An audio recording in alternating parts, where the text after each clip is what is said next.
ವಿರಾಮದ ಬಳಿಕ ಜಾತಕ ಫಲ ವಿಶೇಷ ಕಾರ್ಯಕ್ರಮಕ್ಕೆ ಮತ್ತೆ ಸ್ವಾಗತ. ಶಾಸ್ತ್ರಿಗಳೇ, ಇನ್ನುಳಿದ 6 ರಾಶಿಗಳ ಫಲಾಫಲ ಹೇಗಿದೆ ತಿಳಿಸ್ಕೊಡೋದಾದ್ರೆ? ಇನ್ನು ತುಲಾರಾಶಿಯವರಿಗೆ ವೃತ್ತಿಯಲ್ಲಿ ಬಹಳ ಲಾಭ ಕಾಣಲಿಕ್ಕೆ ಅವಕಾಶ ಇದೆ. ತೊಡಕುಗಳಿದ್ದಾವೆ, ಆದರೆ ಲಾಭ ಗಳಿಸ್ತೀರ. ಅದನ್ನೆಲ್ಲ ತೊಡಕು ಬಿಡಿಸ್ಕೊಂಡು ಲಾಭ ಗಳಿಸ್ತೀರ, ಅಷ್ಟು ಚೆನ್ನಾಗಿದೆ.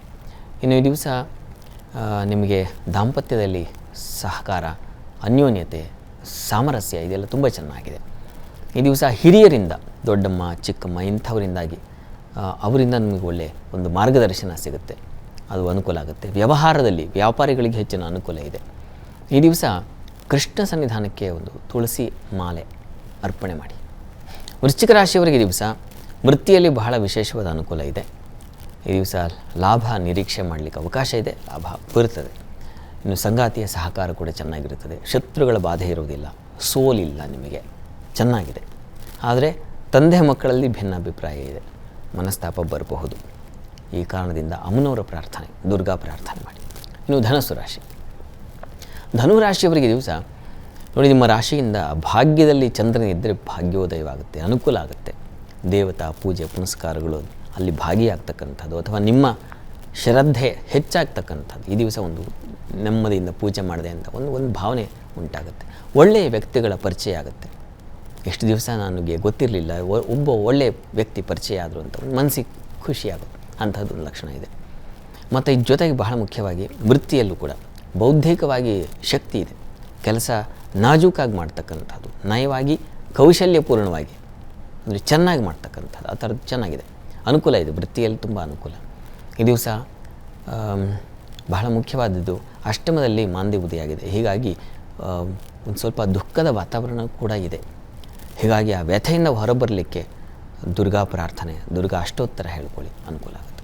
ಇನ್ನು ಮಕರ ರಾಶಿಯವರಿಗೆ ಸಂಗಾತಿಯಲ್ಲಿ ಸ್ವಲ್ಪ ವಿರೋಧ ಬರುತ್ತದೆ. ವ್ಯಾಪಾರಿಗಳಿಗೆ ತೊಡಕುಗಳು, ತೊಂದರೆಗಳನ್ನು ಸೂಚಿಸ್ತಾ ಇದೆ. ದೂರ ಪ್ರಯಾಣ, ವಿದೇಶ ಪ್ರಯಾಣ ಏನಾದಿದ್ದರೆ ಅಲ್ಲಿ ತೊಡಕುಗಳು ಬರ್ತಕ್ಕಂಥದ್ದು, ಪೋಸ್ಟ್ಪೋನ್ ಆಗಿಬಿಡ್ತಕ್ಕಂಥದ್ದು, ಇಂಥದ್ದು ಒಂದು ಲಕ್ಷಣ ಇದೆ. ಕೆಲಸದಲ್ಲಿ ಸ್ವಲ್ಪ ಮಟ್ಟಿಗೆ ಪರವಾಗಿಲ್ಲ, ಅನುಕೂಲವಾಗಿದೆ. ಸಹೋದ್ಯೋಗಿಗಳ ಸಹಕಾರದಿಂದ ಅನುಕೂಲ ಉಂಟಾಗೋ ಲಕ್ಷಣ ಸೂಚಿಸ್ತಾ ಇದೆ, ಚೆನ್ನಾಗಿದೆ. ಪ್ರಾರ್ಥನೆಗೆ ಈ ದಿವಸ ನೀವು ಈ ದಿವಸ ನೋಡಿ, ಆ ದೂರ ಪ್ರಯಾಣದ ತೊಂದರೆ ಇತ್ಯಾದಿಗಳಿಗೆಲ್ಲ ಅದರ ನಿವಾರಣೆಗೆ ಮತ್ತು ಸಂಗಾತಿಯಲ್ಲಿ ಅಸಮಾಧಾನ ಇವುಗಳ ನಿವಾರಣೆಗೆ ಲಕ್ಷ್ಮೀ ನಾರಾಯಣರ ಪ್ರಾರ್ಥನೆ, ವಿಷ್ಣು ಸಹಸ್ರನಾಮ ಎರಡೂ ಬಹಳ ಮುಖ್ಯ. ಇನ್ನು ಕುಂಭರಾಶಿಯವರಿಗೆ ದಿವಸ ವಿರೋಧಿಗಳು ಜಾಸ್ತಿ, ವಿರೋಧಗಳು ಹೆಚ್ಚು ಬರೋ ಸಾಧ್ಯತೆ ಸೂಚಿಸ್ತಾ ಇದೆ. ಈ ದಿವಸ ದಾಂಪತ್ಯದಲ್ಲಿ ಸಮಾಧಾನ ಮತ್ತು ಸಹಕಾರ ಎರಡೂ ಇರುತ್ತೆ, ಚೆನ್ನಾಗಿದೆ. ವ್ಯಾಪಾರಿಗಳಿಗೂ ಅಷ್ಟೇ ಅನುಕೂಲದ ವಾತಾವರಣ ಸೂಚಿಸ್ತಾ ಇದೆ. ವೃತ್ತಿಯಲ್ಲಿ ಸ್ವಲ್ಪ ಕಠಿಣ ಪರಿಶ್ರಮ ಜಾಸ್ತಿ, ಹೆಚ್ಚು. ಈ ದಿವಸ ಮಾತು ಮತ್ತು ಪತ್ರಿಕಾ ರಂಗದಲ್ಲಿ ಕೆಲಸ ಮಾಡೋರು, ಮಾತಿನ ವಿಚಾರದಲ್ಲಿ ಪ್ರಾಮಿಸಿಂಗ್ ಮಾಡ್ತಕ್ಕಂತಹ ಸಂದರ್ಭ ಇವುಗಳಲ್ಲಿ ಸ್ವಲ್ಪ ಹುಷಾರಾಗಿರಬೇಕು. ಈ ದಿವಸ ಅದು ನಿಮಗೆ ತೊಡಕನ್ನು, ಸಂದಿಗ್ಧ ವಾತಾವರಣ ಸೃಷ್ಟಿಸುತ್ತೆ.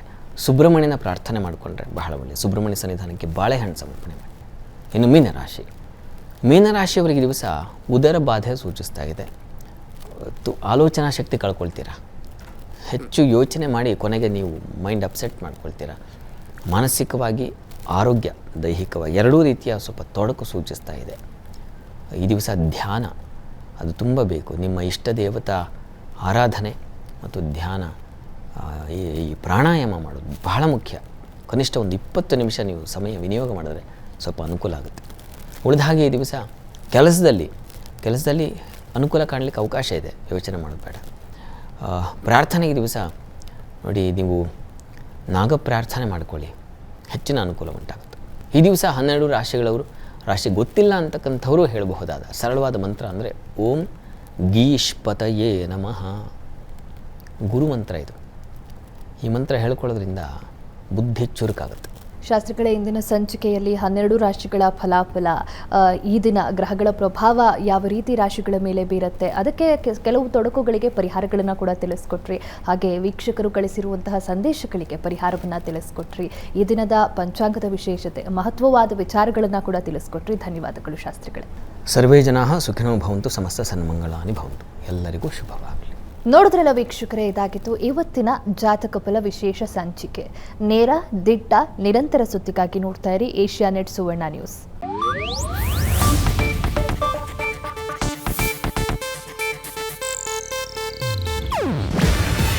ಇದು ಏಷ್ಯಾನೆಟ್ ನ್ಯೂಸ್ ನೆಟ್ವರ್ಕ್ ಪ್ರಸ್ತುತಿ.